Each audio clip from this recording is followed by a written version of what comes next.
அனைவருக்கும் காலை வணக்கம். நம்ம இறையன்பு ஐயா எழுதிய தோன்றியது என் சிந்தைக்கு என்கின்ற குறும்படத்தை பற்றி, அவர் பார்த்த குறும்படத்தை பற்றி அவர் என்ன எழுதியிருக்கார் என்பதை பார்த்து கொண்டிருக்கிறோம்.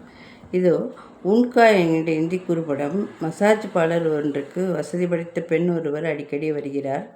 தொடக்கத்தில் அவளை கவனிக்கும் பெண்ணும் அந்த பெண்மணியும் அதிகம் உரையாடாமல் இருக்கிறார்கள். மெல்ல மெல்ல அவர்களுக்குள் அந்யோன்யம் ஏற்படுகிறது. அந்த பணக்கார பெண்மணியின் சோக சித்திரமே உன்காய். மசாஜ் பார்லருக்கு பொருட்களை கொண்டு வருகிறான் ஒரு டெலிவரி பாய். அவன் அங்கு அடிக்கடி வந்துவிட்டு போகிறவன்.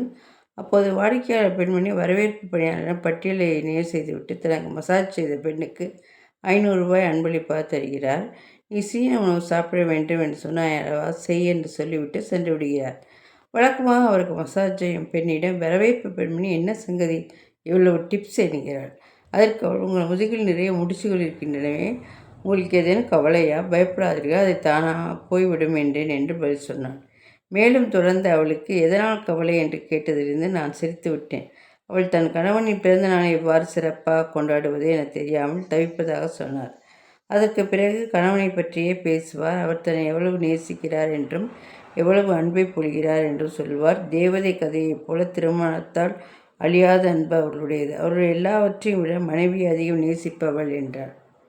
நான் அந்த பெண்ணிடம், உங்கள் வாழ்க்கை வசந்தமாக இருக்கிறது, பிறகு ஏன் முடிச்சுக்கொள் என்றேன். நான் சரியாக, என் கணவர் எனக்காக என்னென்னவோ செய்கிறார், நான் சரியாக அவரை கவனித்துக் கொள்வதில்லையே என்ற குற்ற உணர்வு என்றார். இன்று அவருடைய திருமண நாள் சிறப்பு ஏற்பாடுகள் ராணி போல் செய்ய தோன்ற விரும்புகிறார் என்று அந்த நீள் கதையை சொல்லி முடிக்கும்போது, அந்த டெலிவரி பாய் அவருடைய கணவன் ஓராண்டுக்கு முன்பு இறந்து விட்டார் என்றார். எல்லோருக்கும் அதிர்ச்சி, நம்ப மறுக்கிறார்கள். நான் அவர்கள் வீட்டிற்கு மளிகை சாமான் கொடுக்க செல்வேன். அந்த அம்மாவிற்கு புத்தி சுவாதீனம் இல்லை, இருளில் எப்போது அமர்ந்திருப்பார் என்று சொல்லிவிட்டு செல்கிறார். அடுத்த முறை அந்த பெண்மணி, எங்கள் திருமண நாள் என்று என்ன நிகழ்ந்தது தெரியுமா என்று சொல்லி தொடங்குகிறார். நிஜங்கள் சுடும்போது நிழல்களே ஆறுதல் தருகின்றன. நிஜங்கள் சுடும்போது நிழல்களே ஆறுதல் தருகின்றன என்ற அந்த ஒற்றை வரியில் இந்த குறும்படத்தை பற்றிய தாக்கத்தை மிக அழகாக எழுதியிருக்கிறார் இறையன்பு ஐயா அவர்கள். தொடர்ந்து நாம் பார்ப்போம்.